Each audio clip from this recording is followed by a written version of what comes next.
शेर और खरगोश की लड़ाई की कहानी। बहुत पुरानी बात है। एक जंगल में खूंखार शेर राज किया करता है।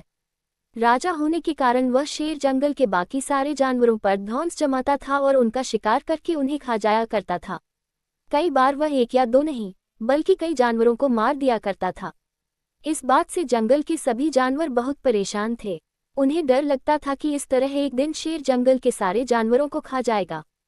इस बात का हल निकालने के लिए सभी जानवरों ने फैसला किया कि वो जाकर शेर से बात करेंगे और उसे समझाने की कोशिश करेंगे। इस फैसले के बाद हिम्मत करके दूसरे दिन सभी जानवर शेर के पास गए। शेर अपनी गुफा में आराम कर रहा था। उन सभी के आने के कारण उसकी नींद खुल गई। उन सभी को एक साथ देखकर शेर गुस्से से बोला, तुम सभी एक साथ यहाँ क्या कर रहे हो? मैंने कोई दावत रखी है क्या? इस बात पर जानवर दल का सरदार बोला, महाराज, हम सभी यहाँ आपसे एक विनती करने आए हैं। दरअसल आप जब भी शिकार पर निकलते हैं तो एक साथ कई जानवर मार देते हैं, जिनमें से कई को आप खा भी नहीं पाते। आपके ऐसा करने से हमारी संख्या कम होती जा रही है और आपकी प्रजा छोटी होती जा रही है। अगर यूं ही चलता रहा तो एक दिन आपके राज्य में एक भी जानवर नहीं बचेगा और जब प्रजा ही नहीं होगी तो राजा भला किस पर राज करेगा? इसलिए आपको सदैव अपना राजा बनाए रखने के लिए हमने आपके भोजन का इंतजाम करने के लिए योजना बनाई है।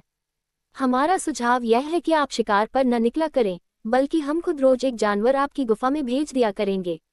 इस तरह रोज आपका भोजन भी हो जाएगा, आपको मेहनत भी नहीं करनी पड़ेगी और आपकी प्रजा को भी राहत रहेगी। शेर को जानवरों की योजना सही लगी और उसने कहा, ठीक है, मुझे तुम्हारा सुझाव मंजूर है, लेकिन एक बात का ध्यान रखना। अगर किसी दिन मेरा भोजन आने में देर हुई या भोजन कम आया तो मैं जितने चाहूं उतने जानवरों को मार डालूंगा। जानवरों ने उसकी बात पर सहमति जताई और वापस अपने घर को लौट आए।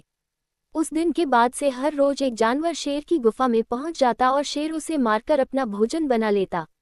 यूं ही चलते चलते एक दिन खरगोश की बारी आई। वह बहुत छोटा था लेकिन चतुर भी था।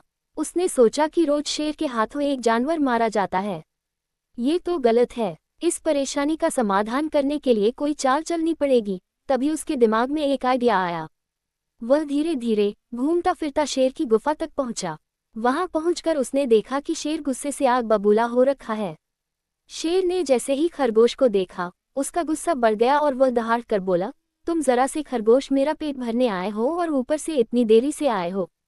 पता है मुझे कितनी जोर से भूख लगी है। कहाँ मर गए थे और तुमसे मेरा पेट कैसे भरेगा?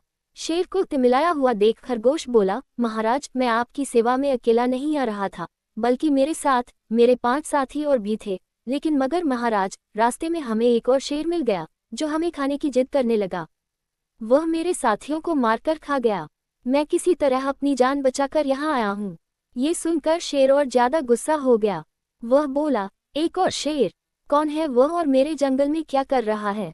खरगोश ने कहा, महाराज, वह बहुत बड़ा शेर है और जब मैंने उससे कहा कि तुम हमारे महाराज का भोजन खा रहे हो तो वह बोला, आज से मैं तुम्हारा महाराज हूँ और मेरे अलावा इस जंगल में कोई और शेर नहीं रह सकता।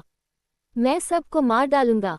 फिर आपको लड़ाई के लिए ललकारने के लिए उसने मुझे यहाँ भेज दिया। अच्छा, ऐसी बात है तो मैं भी तो देखूं कि ये कौन शेर है तो जो मेरे जंगल में आकर मुझे ही ललकार रहा है।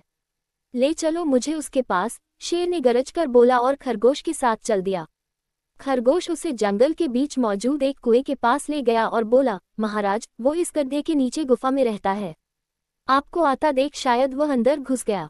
दूसरे शेर को देखने के लिए जैसे ही शेर ने कुएं में झांका तो उसे अपनी परछाई दिखी और उसने समझा कि वह दूसरा शेर है। इसके बाद उसने दूसरे शेर को ललकारने के लिए जब दहाड़ मारी तो उसी की दहाड़ गूंजकर उसे सुनाई दी, लेकिन उसे लगा कि वह दूसरा शेर भी उसे ललकार रहा है। बस इतने में शेर को गुस्सा आया और उसने कुएं में छलांग लगा दी। छलांग लगाते ही शेर कुएं की दीवार से टकराया और पानी में गिरकर मर गया। ये खबर जब जंगल के बाकी जानवरों को मिली तो सारे बहुत खुश हुए और खरगोश की जय जयकार करने लगे। कहानी से सीख। बच्चों, इस कहानी से हमें ये सीख मिलती है कि मुश्किल से मुश्किल परिस्थिति में भी दिमाग शांत रखने से हर कठिनाई को आसानी से सुलझाया जा सकता है।